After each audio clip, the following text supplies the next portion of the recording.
There are, in the history of philosophy, very few who have reached the level of notoriety as Niccolo Machiavelli.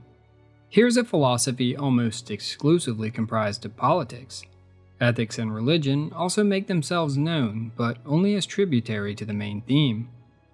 It is true that in our modern-day political sphere, there is a stigma surrounding his name. This is due, of course, to the hypocritical excoriation of evildoing from our modern politicians. We must forgive them though, for indeed, they must do this to secure the popular vote. Do not let these contemporary views deter you. The Prince and Discourses are brilliant works of literature. For the first time, we had a philosopher who was not concerned with utopian ideals of how the world should be, but instead with how it really is. The aim of the Machiavellian philosophy is this: to better understand why states rise, why they fall, and how one might best go about maintaining its stability to the end of slowing this inevitable decomposition. He is confident in his ability to produce such a method of statesmanship since the nature of man never changes. Wise men say, not without reason, that whoever wishes to foresee the future must consult the past, for human events ever resemble those of preceding times.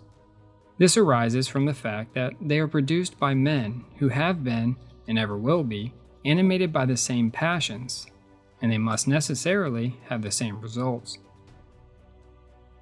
We must begin by assuming that all men are bad, and will, if given the proper circumstances, bare their fangs to acquire what they wish. In like manner, they can, if given the proper guidance, be made civil and obedient. If the state is to achieve this, then organized force, in all likelihood, will be required. Through this force, laws can be established, and through these laws, habits can be cultivated. Once habits have been formed by the people, inordinate force will no longer be required.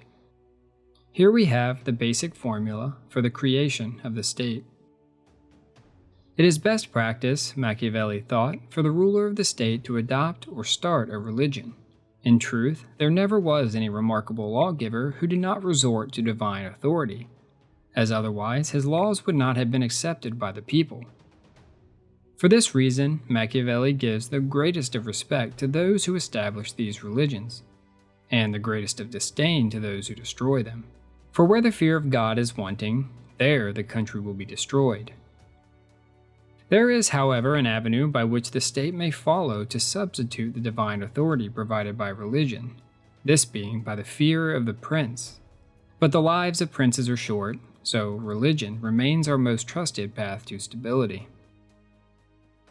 Though Machiavelli accepts religion, he looks upon Christianity as a failure. He thinks it causes its followers to value death more than life for the sake of going to paradise. Furthermore, it has placed the supreme good in humility and poorness of spirit, which has caused Italy to fall into the hands of wicked and nefarious men. A religion such as that which the Romans adopted would be of more use, as it placed the highest of virtues in greatness of mind and bodily spirit. This ethic of might is right will allow the nation to act according to its best interests, without the consideration of what is morally permissible. Where it is an absolute question of the welfare of our country, said Machiavelli, we must admit of no consideration of justice or injustice, mercy or cruelty, praise or ignominy, but putting all else aside, we must adopt whatever course will save the nation's existence and liberty. To maintain stability, the state must have a leader or leaders who, without hesitation, will do what must be done.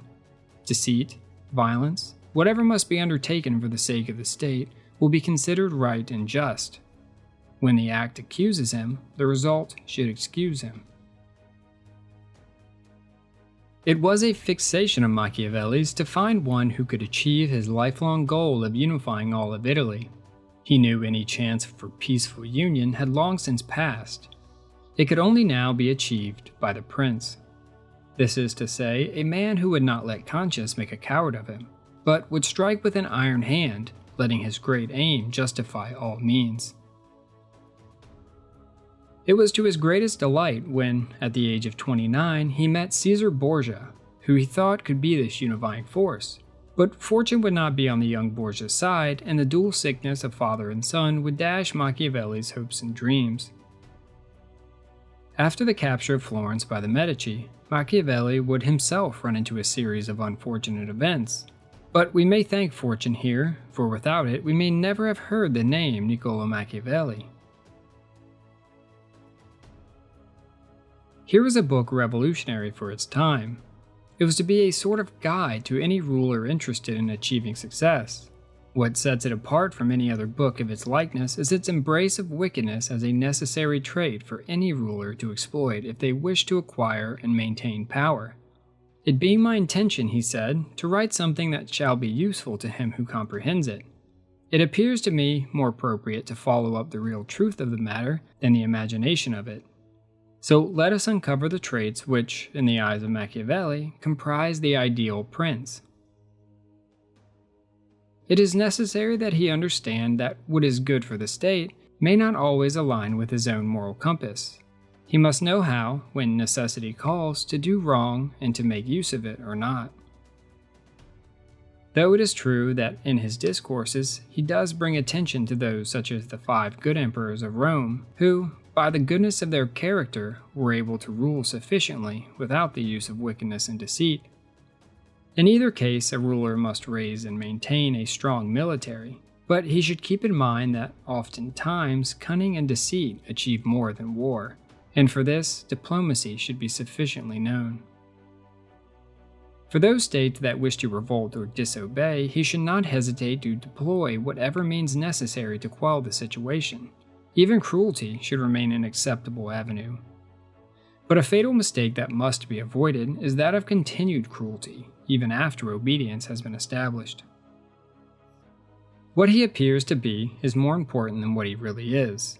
Machiavelli stated, though a prince need not possess all the virtues, to seem to have them is useful, as, for example, to seem merciful, loyal, humane, religious, and sincere. It is also useful to be so, but with a mind so flexible that if the need arise, he can be the contrary. The ability of the prince to uphold this image is indispensable if he is to maintain what he has acquired. The ones who see through this guise dare not oppose the opinion of the many.